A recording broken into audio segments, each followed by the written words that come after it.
Wala daw yung mayaman sa pagbubungkal ng lupa at pagsasaka at pagtatanim nitong mga gulay. Kaya siguro kahit maraming kabataang lalaki dito sa amin, etong aking farm, walang gustong tumulong o matutong maghalaman. Pero ano ba talaga ang description ng isang mayaman? Yung bang maraming pera? Ang buhay ng tao ay walang katiyakan. Hindi mo alam kung ngayon ay mapera ka, bukas ay wala na. At kung ikaw na may maperang mapera at halos hindi mo na kayang ubusin, buong buhay mo na, kung hindi ka naman makagalaw at hindi ka naman malusog, edi sayang ang iyong yaman. Aba, anong pinupunto ko? Ang pinupunto ko, wala kang nayaman diyan sa pagsasaka at sa paghahalaman. Kung usapang pera ang pag-uusapan, hindi ka naman kakamal ng pera kapag nagtanim ka ng kahit pechay, upo, kalabasa, o kahit nga makapagpabunga ka ng 1 toneladang papaya. Hinugman yan ay mahal, hindi ka pa rin yayaman. Pero alam mo ba, ano man ang edad mo at ikaw ay nagdudukal ng lupa, naghahalaman, nag-aalaga niyan, ang iyong kalusugan, abay iyo namang pinatatatagdiyan. Oh yes! Totoong totoo ang kasabihang health is wealth. At malalaman mo lamang iyan kapag ikay punong-puno na ng perang inipon diyan sa iyong bahay o sa bangko man. Pero kapag umuulan, hanggang tanaw-tanaw ka na lang, ni hindi ka makapagtampisaw.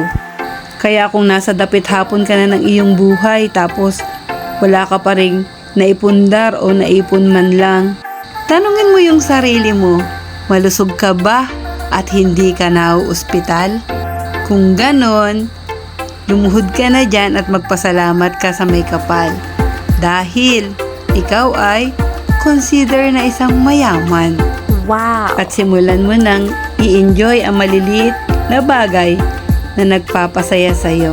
Dahil yung iba, wala sila niyan. Itinanim lang sa utak natin na ang pagiging mapera at mayaman ay kaligayahan sa buhay. Pero yung simpleng ikinaghahalaman at nakakapitas ng mga gulay diyan sa iyong bakuran, sigurado ako sa iyo, mas masaya ang buhay ng taong ganyan. Diba sabi nga, life is how we make it and how we treat it. Kaya itrato natin ng maayos at masaya ang buhay na meron tayo. Kasi minsan hindi mo lang alam, may mga taong nagwiwis na sana yung buhay mo, sila ay meron din. Yung ngiti na nagagawa mo, winiwis nila na sana kaya din nila.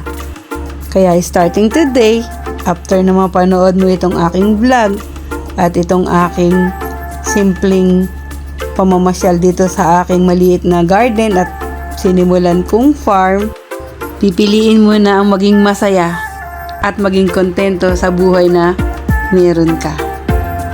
Ang buhay na salat sa pera ay talagang napakahirap. Pero kung meron ka naman laging pagkain at meron ka namang tirahan, okay na rin yan. Dahil kung napakayaman mo nga at nakahiga ka na lamang, tiyak na hihilingin mong sana kahit pangkain lang ang laman ng bulsa mo, basta ikaw ay nakakapamasyal. Hanggang sa muli po mga kaibigan, God bless you all.